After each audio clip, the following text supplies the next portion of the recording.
Taliwala sa panahon ug dapit nga imong ginapuy-an, ikaw nakakita, nakadungog ug nakapamatuod sa mga pag-antos, mga kalisod, mga pagdaog-daog ug pagpanamastamas ug pag-abuso sa katungod ug dungog sa tao.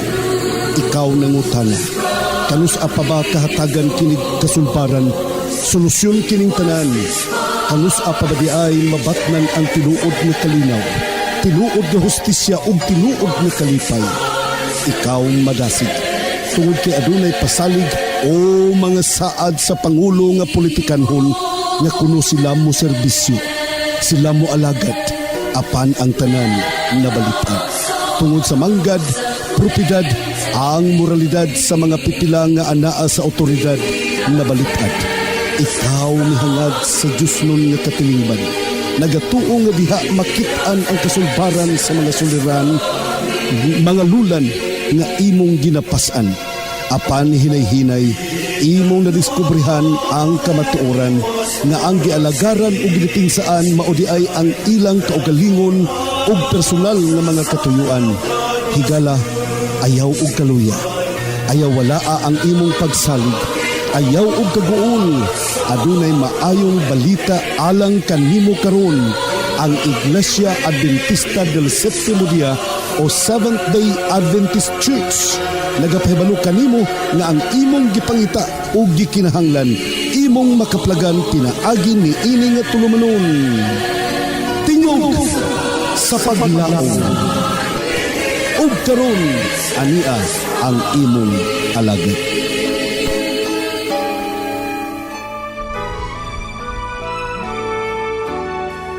I heard a sound of a mighty rushing wind,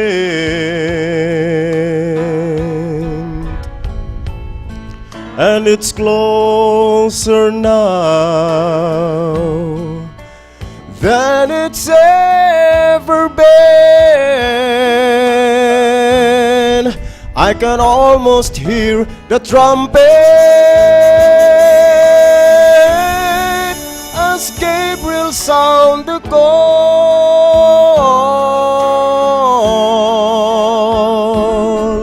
at the midnight cry. We'll be going home when Jesus steps out on the cloud to call his children. The dead in Christ shall rise to meet him in the air, and then those that remain will be quickly changed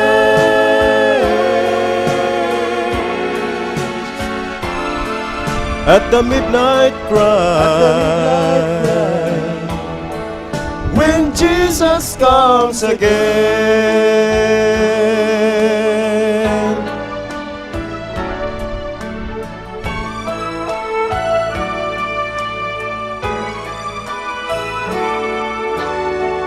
I look around me, I see prophecies fulfilling and signs of the times, they're appearing everywhere. I can almost hear the Father, and he says, son, go get your children. And at the midnight cry, the bride of Christ will rise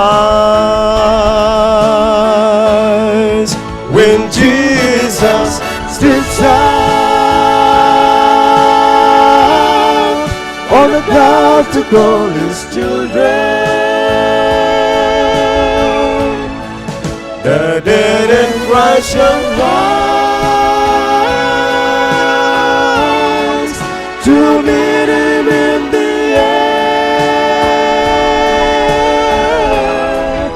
And then those that remain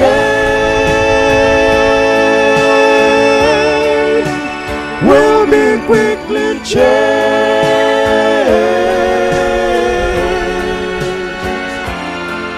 At the midnight cry, when Jesus comes again. And then those that remain will be quickly changed.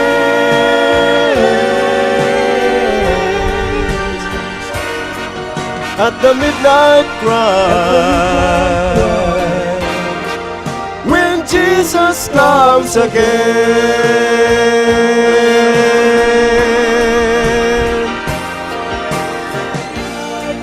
At the midnight cry, when Jesus comes again. When Jesus comes again.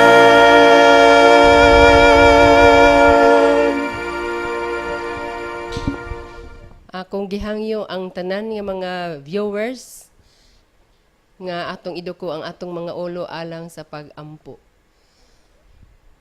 Amahan nga langit nun, Diyos nga makagagahom, ania kami nagaduol, nagasangpit kanimo. Pasalamat kami sa mga panalangin o grasya nga among naangkon gikan kanimo. Ug labaw sa tanan sa kinabuhi nga imong gihatag kanamo hangtod ning mga orasa. Ginoo, nagahangyo ka kanimo nga ikaw magapanalangin sa matag usa kanamo, labi na sa mga viewers nga nagasaksi niini nga pagtuon sa leksyon. Panalangin ni Ginoo sila. O ikaw magapanalangin sa mga supporters, sa tanan nga mga crew o uban pa Ginoo. Nga ni nga buhat o hinaut unta nga kini makadala og mga hamiling kalag diha sa imong tiilan. O hinaut unta nga kini nga pagmensahe sa mga ing balita matapos na aron ikaw magabalik og ang imong mga katawhan imong pagaladon niya sa pulianan nga imong giandam. Salamat Amahan sa imong pagtubag ug sa imong pagpasaylo sa mga sala tungod lamang sa ngalan ni Ginoong Hesus nga among manluluwas. Amen. Mga pinangganang kumakaigsunan, malipayon na usab nga laing yugto ini nga tulumanon tingog sa paglaom special edition nga dinhi ikaw kako magkig-uban sa tuang tulumanon nga magabatbat sa pulong sa Dios nga nakahanay kini sa Sabbath School quarterly lesson pinagi sa Sabbath School Department of the General Conference of the Seventh-day Adventist Church. Higalag mga pinangga kumakaigsunan nato ang suito pagisgutan karon mao kining the Eschatological Day of Atonement. Eschatological Day of Atonement is the study of the last days event about the Day of Atonement.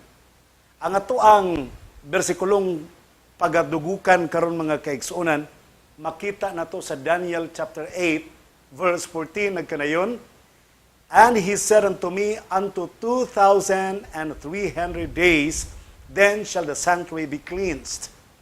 Higalag mga pinangga ko mga kaigsunan, last week we studied about Daniel 7 and it ended up into a pre-Advent judgment.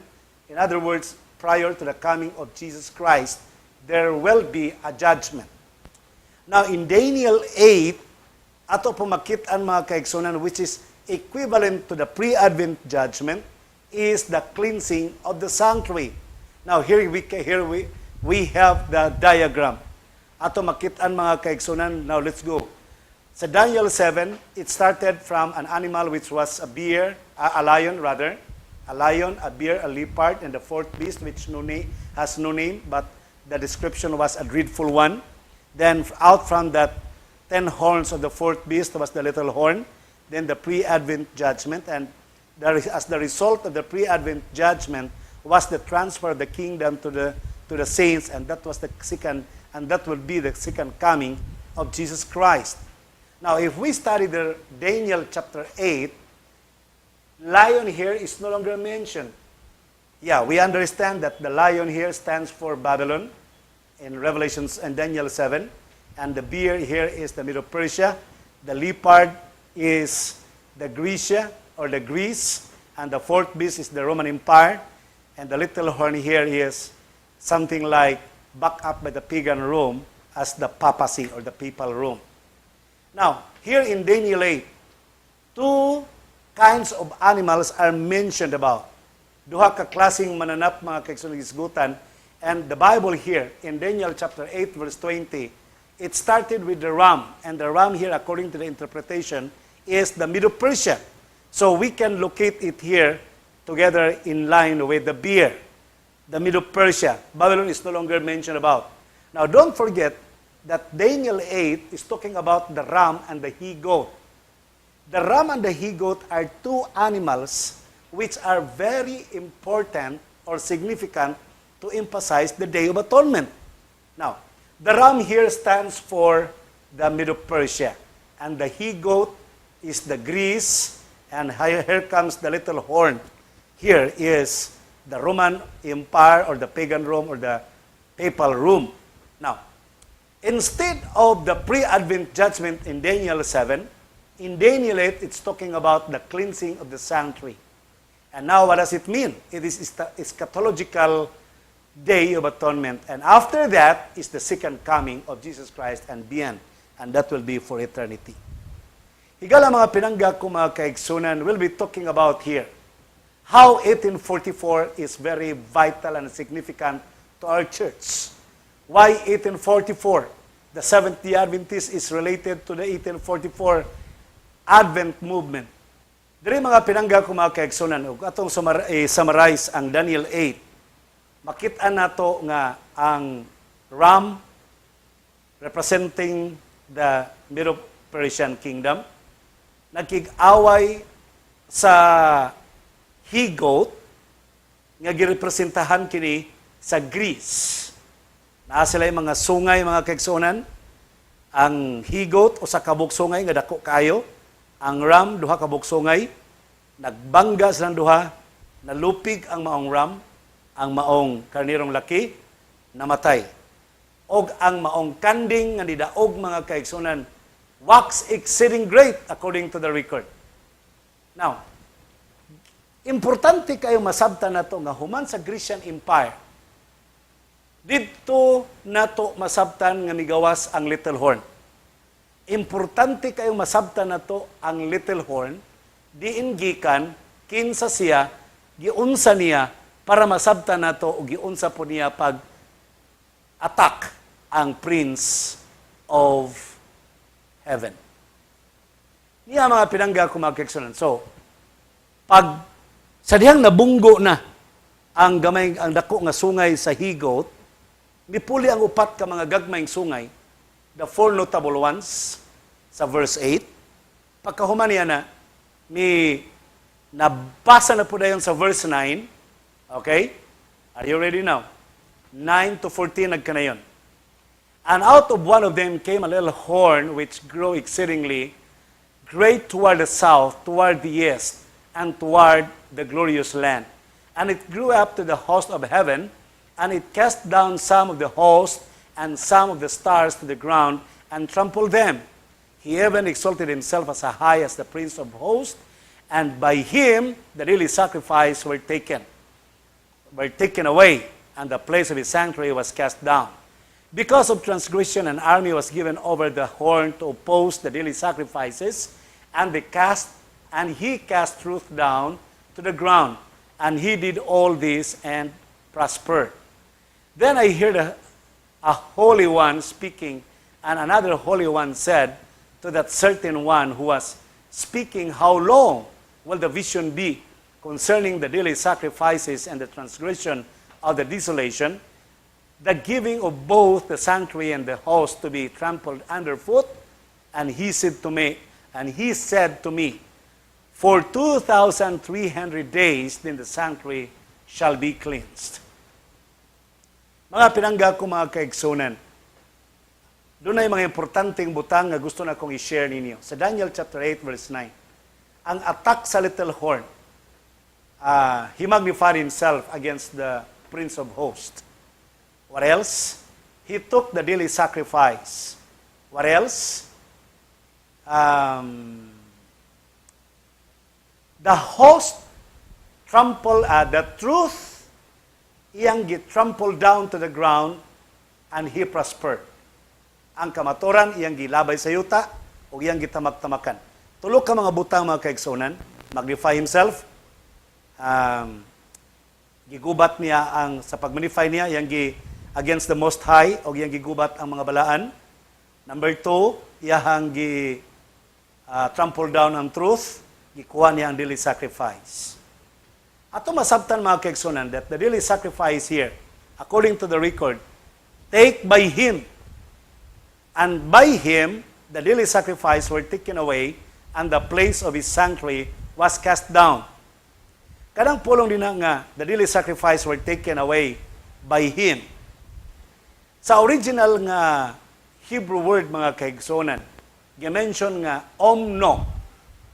Take by him, omno. Ang buto sabot sa omno sa Hebrew, the equivalent one is take from him. So ito pa, the right translation, and by him the daily sacrifice were taken away. The right translation in English should be, and from him the daily sacrifices were taken away, and the place of his sanctuary was cast down.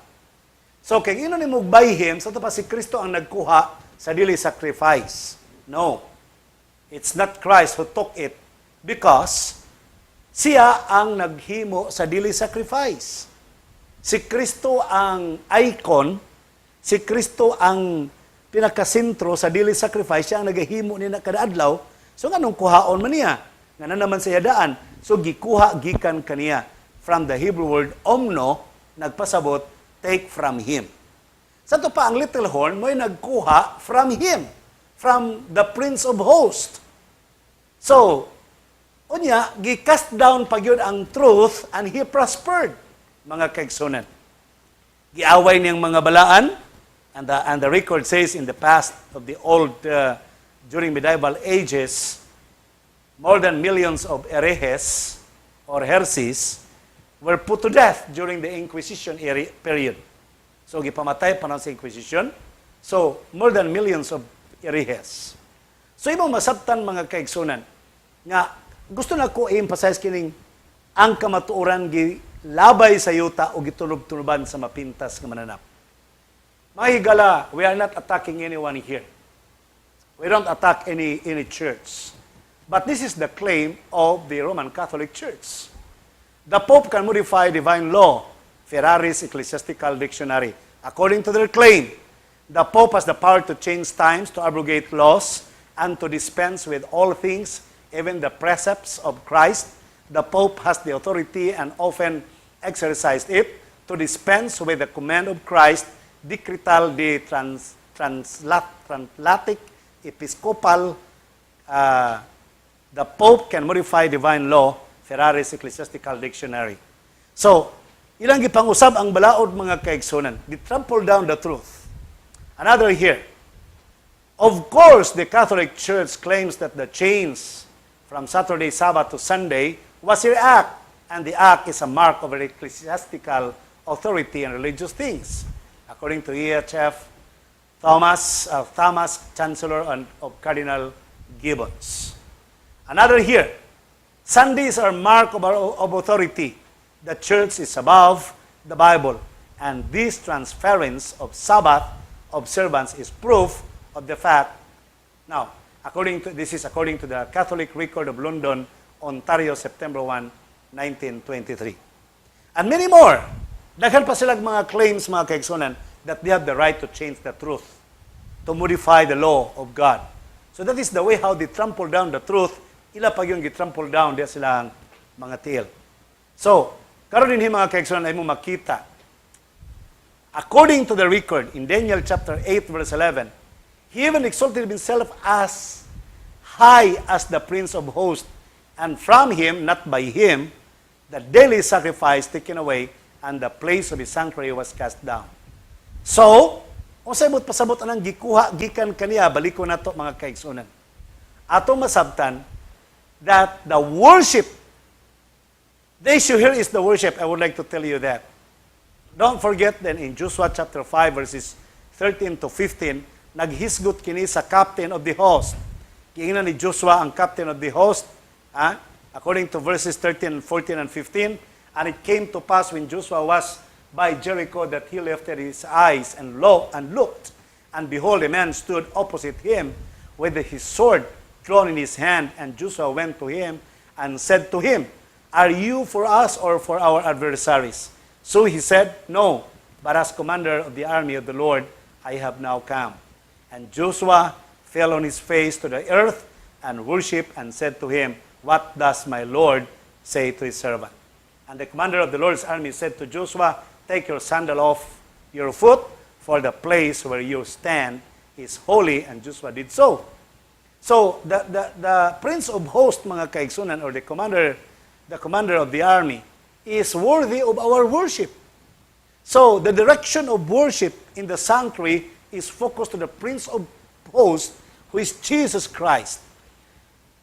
Ang sentro pod, mga pinangga ko, mga kaigsunan, sa daily sacrifice, the word daily there, from the Hebrew word tamid, nga ang tamid ginagamit sa Leviticus Kapitulo 16, referring to the daily sacrifices which are done in the sanctuary every day. So, who did it? The high priest. And what was the agent? The offering. The offering stands for Christ. The blood stands for the blood of Christ. The priest there stands for Jesus Christ. So everything with regards to the plan of salvation is done through Christ. Ang tanan sa kaluwasan, mga kaigsunan, nahimo pinaagi ni Kristo. In other words, the central focus of salvation is Jesus Christ. The central focus of our worship is Jesus Christ. Kining mga butanga, mga kaigsunan, gikuha ni sa little horn, gikan kaniya. The little horn can claim now to forgive sins. So the taking away here of the daily sacrifice from Christ, nagpasabot, mga kaigsunan, that the privilege of Christ to be worthy of worship, gikuha sa little horn. Doon na mga graven images na mga gina-worship. The sun was already worshipped as a form of paganistic worship. Doon na mga misa, doon na mga pagkumpisal o mga sala, gikuha na nila the worship of Mary as the mediatrix. Kining tanan, mga kaigsunan, pulos kini sila mga buluhaton unta dapat ni Kristo, pero gikuha sa little horn. Okay, mga pinangga ko, mga kaigsunan, another captivating statement from the book of Daniel chapter 8 was the question of the angel when he was talking to another angel. The question was, how long? Unsa kadugay, mga kaigsunan? Kabalo mo, ang question manggudinhi nga how long, tungod kay nakita sa mga manulunda ang sakripisyo nga maagian sa mga katawhan sa Dios because of the little horn. Ang pagpahisalaag sa mga little horn, sa little horn ngadto sa mga katawhan, grabe kaayo, mga kaigsunan. Ang pagkuha sa daily sacrifice o ang pagmagnify siyang kaugalingon against the Prince of Hosts, grabe nakaapekto sa mga katawhan sa Dios, mga kaigsunan. Busa nang utana ang manlunda, how long? How long? Kanang question nga how long, mga kaigsunan. It is a question nga buti pasabot, there is still hope out of this. Gitrample down sa ground ang truth. Doon na pa'y paglaom, mga kaigsunan. Only the angel was asking, how long? Ang mga balaan sa Dios gikubat sa mapintas nga mananap o little horn. The question was how long, meaning there was still a hope. The persecution was going on by the little horn. The question was how long, meaning everything will have to its end, will have an its end. Matapos, mga kaigsunan. There is a hope. Doon ay paglaom, mga kaigsunan, nga doon ay pagkatapos niini. Busa, mga pinangga ko, mga kaigsunan, atong mapamalandong nga inig kahuman ni ining tanan, the hope is there is what we call a restoration of the holy. Doon ay pagbangon, mga kaigsunan, pagpatindog, pag-usab alang sa pagkabalaan. Higalag, mga pinangga ko, mga kaigsunan, ang uban mga wala silang pagtuon because According to them, in Daniel chapter 8, verse 14, the 2,300 days and nights, evening and mornings. They thought that one morning is one day and one evening is one day. So 2,300 days times 2, so it is 4,600 days. Okay, na times 2 naman mga kaigsunan. But actually, pagingog how long, the answer of the other angel was 2,300 days. 2,300 ka mga adlaw. Morning and evening. Kanang morning and evening, gipattern na sa Genesis chapter 1 verse 5. Doon ay kagabion, doon ay kabuntagon, 1 day. Doon ay kagabion, kabuntagon, 2 days. Second day. Sa ito pa, 1 complete morning and evening. 2,300 days. So imong masabtan mga pinangga ko mga kaigsunan, that is the duration aron matapos na ning tanan. Aron mahuman na ni. Now, if you have your diagram sa 2,300 days, much better if you can look at it again. Makitaan, matanaw ninyo pag-usab, mga pinangga ko mga kaigsunan. Kay matud pa sa manulunda, after this, until mahuman ang 2,300 days, then God will intervene. In other words, the cleansing of the sanctuary will happen. That cleansing of sanctuary, mga kaigsunan, is other words, the restoration. Restoration of what? Restoration of the truth that was trampled down on the ground. The restoration of what? Restoration of the daily sacrifice that was taken away from him. Restoration of what? Restoration or vindication to the malign characters of the saints of the Most High. Doon ay vindication nga mahitabo, mga kaigsunan. Intervention, in other words, intervention for judgment. When the righteous are vindicated or declared to be righteous, just like with God, ang ihapong pagkamatarong nga gimalay ni Satanas, ma-clear out na niya nga time, and that was the vindication. So imong masabtan maikson, how long that God shall intervene? After or until matapos ang 2,000 morning and evening days or days and nights, matapos ang 2,300 days and nights, then sanctuary shall be cleansed. Imagine gimension na po ang morning o ang evening. It's talking about the altar in the courtyard. The altar in the courtyard, nagdilaab kanunay mga kaigsunan, day and night, morning and evening, walay pagkapalo. Buti pasabot, tanan mga kaigsunan nga mahitabo sa 2,300 days are all leading our understanding toward the Yom Kippur, toward the Day of Atonement, but eschatological because this is pertaining to the last days, cleansing of the sanctuary. No longer the cleansing of the earthly sanctuary, but cleansing of the heavenly sanctuary. The term here, holy, from the Hebrew word kodesh, is simply mentioning about the most holy place. So restoration of holy in the sanctuary is the cleansing of the most holy place, and the cleansing of the most holy place stands for the judgment day, the pre-Advent judgment. Now, usbon ko mga kaigsunan, the work of restoration in Daniel 8, nagpasabot og divine judgment. Where judgment was given in favor of the saints, and it is against the evil which is the little horn power. Ang kalibutan mga kaigsunan nagkinlag hustisya o paghukom. Pero gitagnan ang daan sa Daniel 8:14 that judgment will come until the 2,300 days. Higalag mga pinangga ko mga kaigsunan. What will happen? That to the church of the saints in the last days.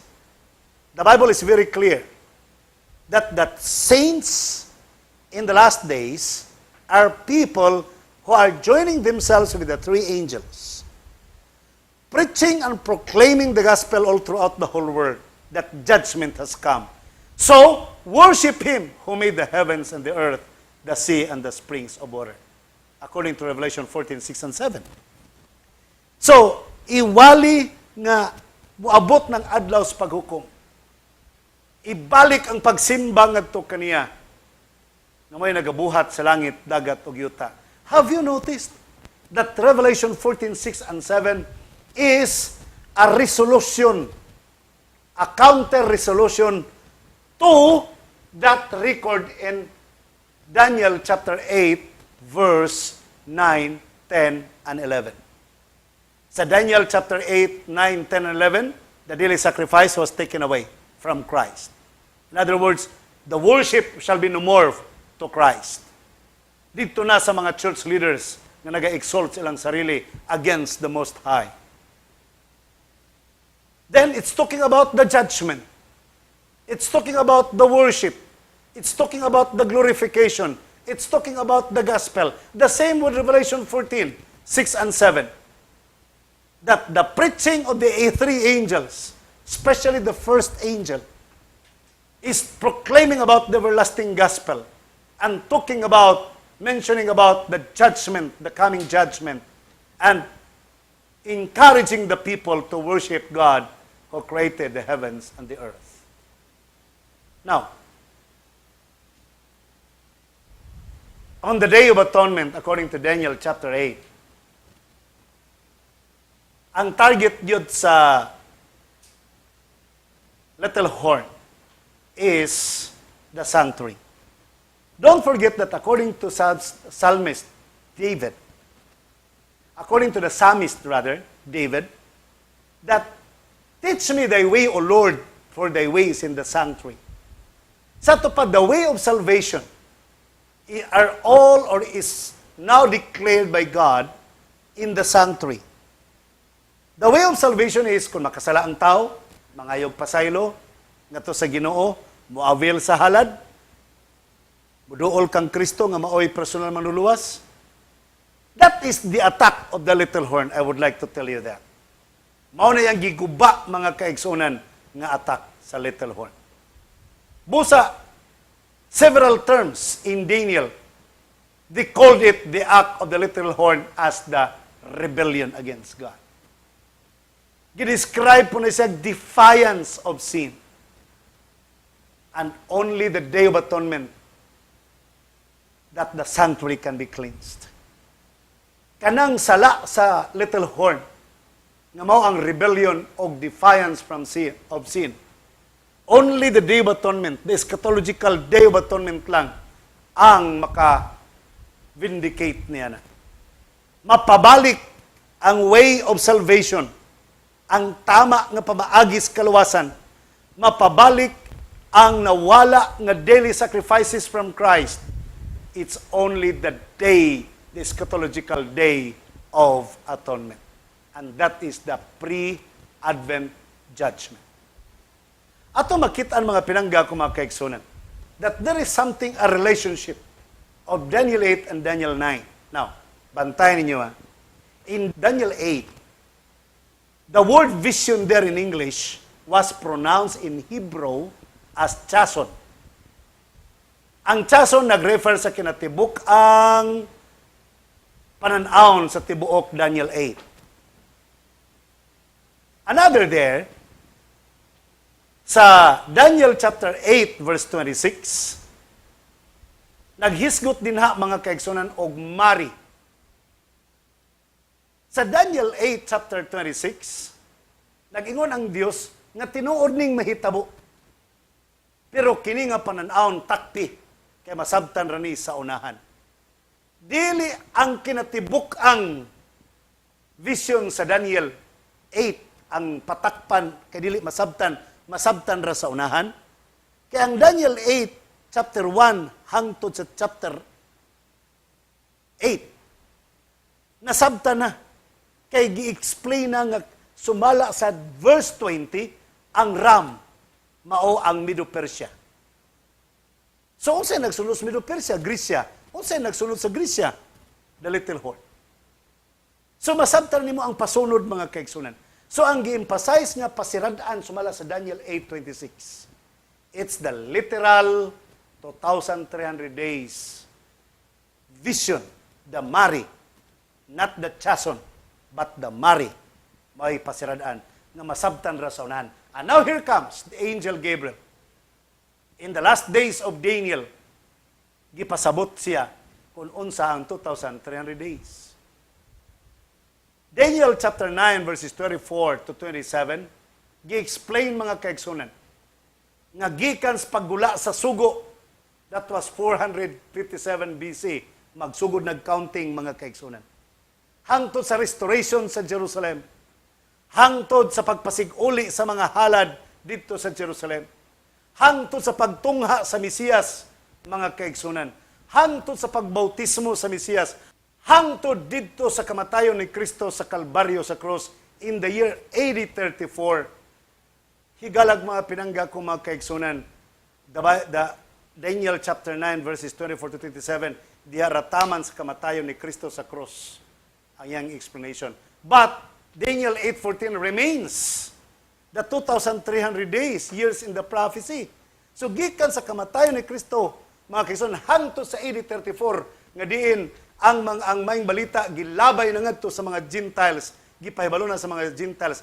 Gikan sa 31 namatay si Kristo, pagka 34 didto na close ang pagkapilili sa katawhan sa Israel as a whole. Individual pwede pa. So gikan sa 34, mudagan pag 1,810 years para makumplito ang 2,300 years in the prophecy. And I would like to tell you, sa 1,810 years, gikan sa AD 34, mutakdo sa 1844 mga pinangga ko mga kaigsunan. And what the Bible says, how long? Until the 2,300 days, years in the prophecy, then the sanctuary shall be cleansed. Therefore, in the year 1844, that according to William Miller was supposed to be, as he thought in his interpretation, was the coming of Christ as being meant for the cleansing of the sanctuary, but it was the beginning of the pre-Advent judgment. Mauto'y sinugdanan sa paghukom mga kaigsunan.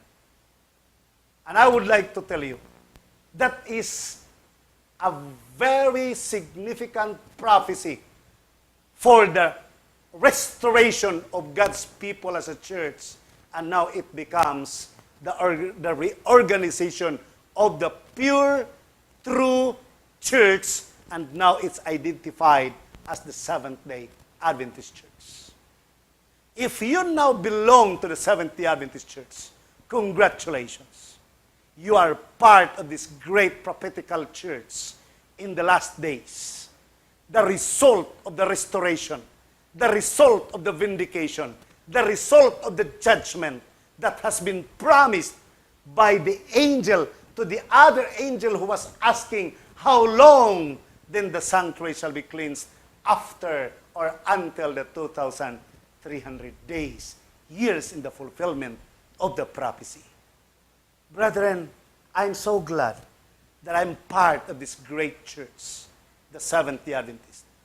This is the result of the Eschatological Day of Atonement. Mga pinangga ko mga kaigsunan,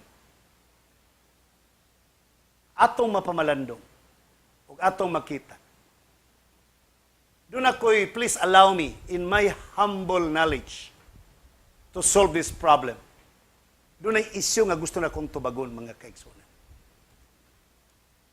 Sa Daniel chapter 8, verse 9 to 14, doon ay main one line din ha, nga medyo murag something like debatable. It's talking about there, out of one of them came a little horn. Now, when we refer back to chapter 8, verse 8 of Daniel, mga kaigsunan, nagkanayon din chapter 8, verse 8, the goat became very great, but at the height of his power, his large horn was broken off, and in its place, 4 prominent horns grew up toward the 4 winds of heaven. 4 prominent or 4 notable ones toward the 4 winds of heaven. Doon ay issue, mga kaigsunan, para mawala gyud ang prophetical interpretation for the 2,300 days, which is the pre-Advent judgment, or the cleansing of the sanctuary. Ang mga preterist theologians nagpakita og translation or interpretation, ilang gi-allege sa ilang interpretation nga kini ang little horn mao si Antiochus Epiphanes. Kaya ang out of one of them came a little horn, kanang them din ha, nag-refer siya sa 4 notable horns. Mga kaigsuonan, atong uting kayon sa makadali kung ang out of one of them, gikan ba sa 4 notable horns or gikan ba sa winds of heaven? 4 winds of heaven. Usbon ko, atong sulbaron karon diri using some Hebrew rules. Kung ang out of one of them, ang them dinhi nga word, nag-refer ba sa 4 horns, 4 notable horns, o nag-refer ba siya sa winds of heaven? Kung pananglitan, ang out of one of them came a little horn, nag-refer sa 4 notable ones, tama ang mga preterist theologians nga si Antiochus Epiphanes IV mao ang little horn. Pero kung pananglitan, ang out of one of them came a little horn, ang them nag-refer sa 4 winds of heaven, mali ang translation mga kaigsunan nga si Antiochus Epiphanes. Dili madawat o dili makapasar. Sama panalitan. Sa Hebrew rules and grammar mga higala, doon na kay bantayanan. Dapat feminine, masculine, masculine. Ang neuter, pwedeng masagol nimo sa feminine, pwede pong masagol nimo sa masculine. Lahi ning Hebrew, babaeng laki ning ilahang mga pulong. Prasgod nato mga kaigsonan, palda, sinina, manginana, mga binay nga statements. Arangkada, sa Espanyol palang daan, nanay feminine mga kaigsonan nga mga pulong. Kinahanglan doon agreement between the two. So tanaw na to karon kung ang them masculine ba or feminine. O ang wind, ang ruach sa Hebrew, masculine ba or feminine. Kay kung ang out of one of them came a little horn, ang them is a feminine, unya ang 4 notable horns are also a feminine word, so tama ang translation nga ang out of one of them came a little horn, ang them, kung feminine siya, nag-refer siya sa 4 notable ones. Pero mga kaigsoon, atong gisubay sa Hebrew Lexical Dictionary, sa Strong's Concordance, atong makita nga ang pulong 4 horns, ang 4 sa Hebrew gitawag, gilitok og aruba, feminine siya mga kaigsonan. Ang horn, jeren, feminine gihapon siya. Sa ato pa, ang atong paaboton karon ang them, kung feminine ba gihapon. Sa Hebrew mga kaigsonan, ang them, aron madalita, is a masculine word. So dili siya ma-refer balik dito sa 4 horns. 4 notable ones nga sila si Alexander, nga mga bata-bata nga general ni Alexander the Great. So dili makapasar si Antiochus Epiphanes IV nga usa siya sa mga 4 ka mga generals sa Seleucid Kingdom. Dili siya makapasar mga kaigsunan.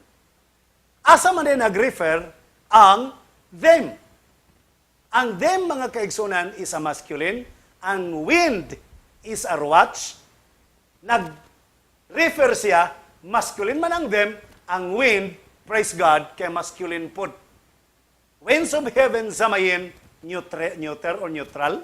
So, makita nimo mga kaigsunan, nga nagka-jibe nga ang them ug ang wind of heaven parihong masculine, so, laktod nga pagkasulti, ang maong little horn ngaming gawas, gikan sa upat kahulungawan sa hangin sa langit. Kung sa maning upat kahulungawang hangin sa langit, north, south, east, west. Now, ato tanawon mga kaigsunan. The record says, ang direction sa little horn, paminawan ninyo, verse 9. Out one of them came another horn which started small but grew in power to the south, to the east, and toward the beautiful land. The beautiful land is referring to the Holy Land, the Jerusalem, the Bethlehem, the land where Jesus was born. And that refers to the north. Sa ito pa, ang little horn will exceeding great powerfully to the south, exceeding great powerfully to the east, exceeding great powerfully to the Holy Land or to the north. Sa tulo, sa upat ka mga kanto nga hulungawan sa hangin, sa langit, tulo lang ang dimension, north, south, west. East, I mean. Ang west may wala malitok. Sa ato pa mga kaigsunan, alangan sulungon niya iyang lugar. Sa ato pa ang little horn, taga-western mga kaigsunan. Taga-west ang maong little horn. Gikan siya sa kasadpan. From Italy. From Rome. Granting without admitting that Antiochus Epiphanes was the little horn. Ang little horn exceeding wax great to the south. Exceeding wax great ba siya sa south? Atong basahan ang record mga kaigsunan. Yan nagkanayon. To the south, the predecessor to Antiochus IV was the king who added Palestine to the territory ruled by the Seleucids when he defeated armies at Peneus in 198 BC. Antiochus IV attempted to extend his southern frontier into the Egypt with a campaign of 170 to 168 BC.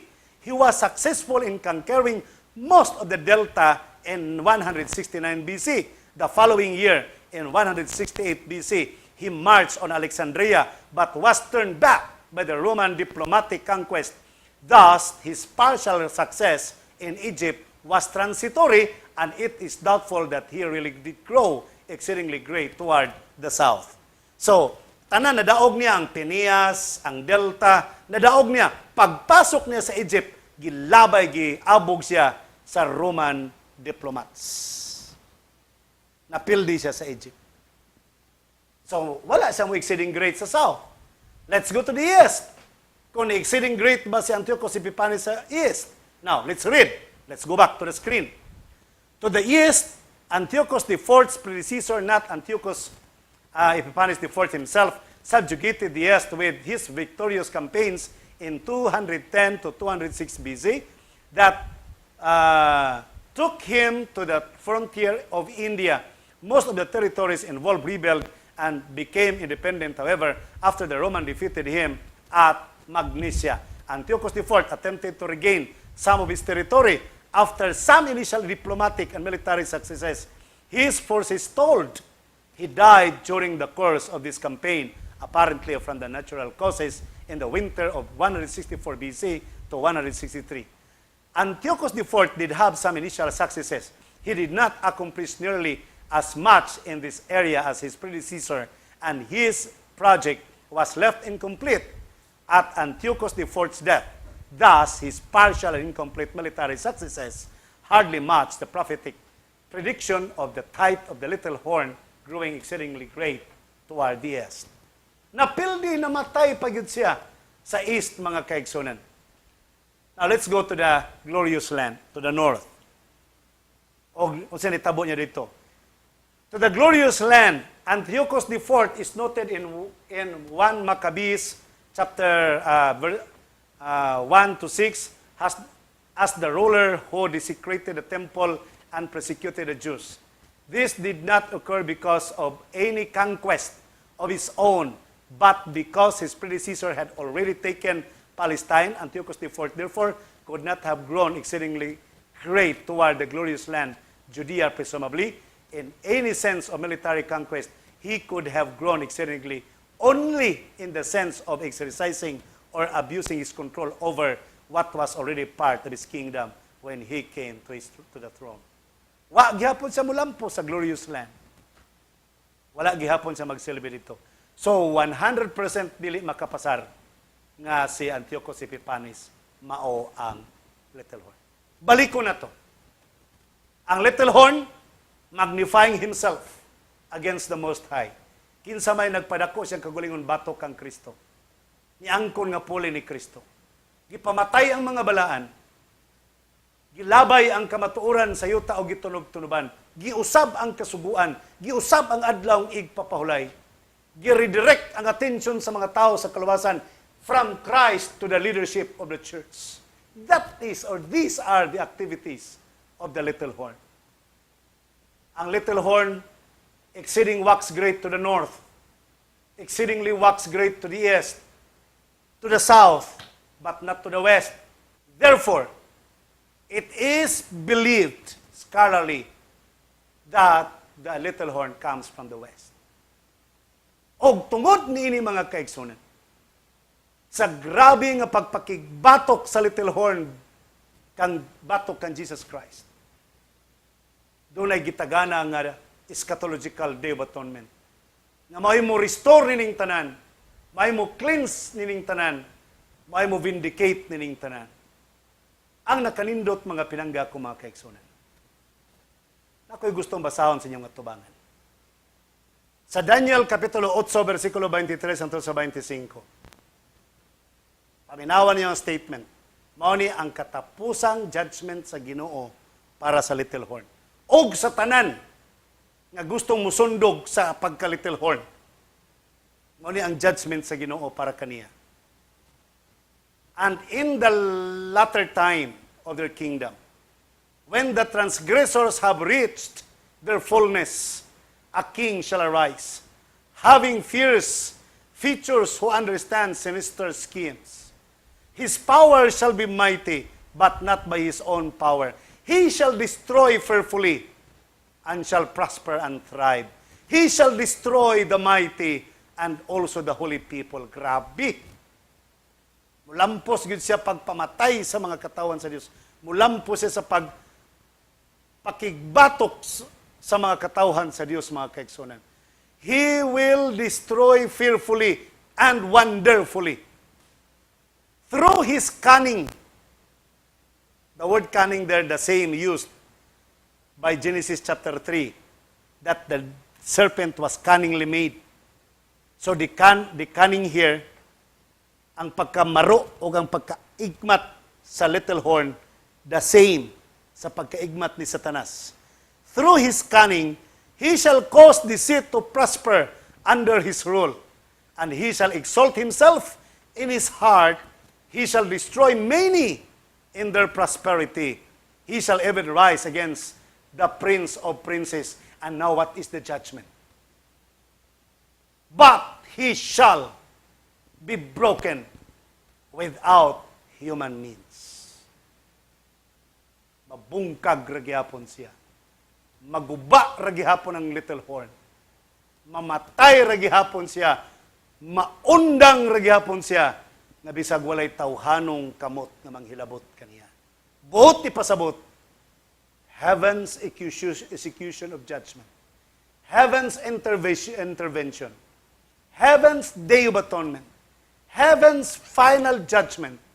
Maura ang mutapos kaniya. He shall be broken even without human hands.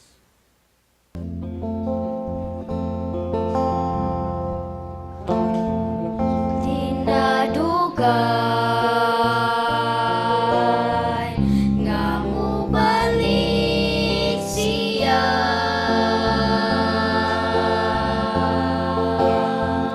Dinadugay mubalik si Jesus. Dinadugay nga mubalik siya.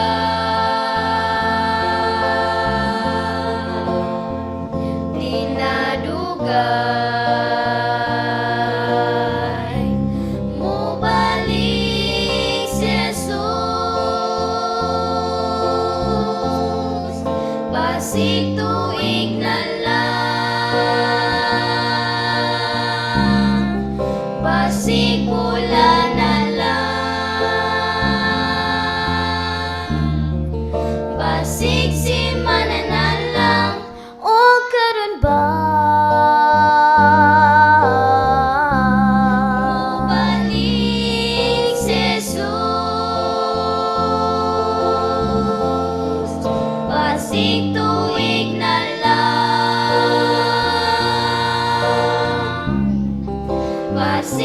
mula na lang. Basig si mananan lang, o karon ba? Balik si Jesus.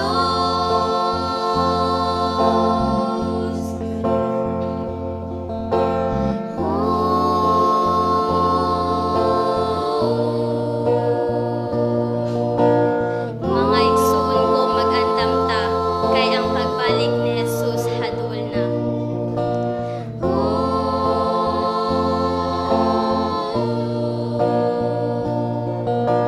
Daon sa katamis mga igsoon ko, kung kita makauban. Mauban ako sa pagbalik niya. Muuban kitang tanan sa pagbalik ni Jesus. Muuban gayud ko.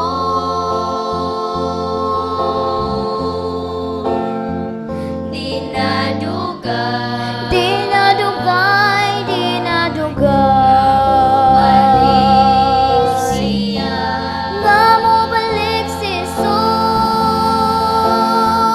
Di nadugay, di nadugay, di nadugay. Mo balik si Jesus.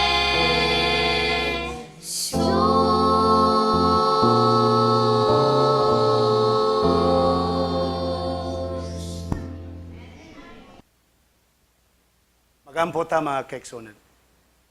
Amahan namon na ikaw sa mga langit, daghang salamat Ginoo sa panalangin. Pasayloa kami sa mga sala, o kami magpabiling, magadawat sa imuhang pagkamatarong, imong ihatag kanamo o sa imong pagkamalaan, imong ipahat kanamo. Salamat sa mensahe. Nga niining tanang mga kalisdanan o kalibog nga mong nagyan, buhat sa kaaway nga mga mapintas nga mananap ulit talahon, doon na kay judgment daan batok kaniya. Ginoong Dios, panalangin ang tanang mga naminaw in taon karon. Kung na nagmasakiton, ayuha in taon. Ang tanang mga sponsors o mga donors, tanang mga LCM families, panalangini. O ang tanang kawani sa LCMBN. O ang tanan nga gustong maluwas, o bani sila tultulis dalan sa pagkamatarong hangtod sa imong pagbalik. Kining tanan o Dios sa mga gitugyan kanimo gidauman nga madawat, pinagi sa ngalan ni Jesucristo nga among maluluwas. Amen.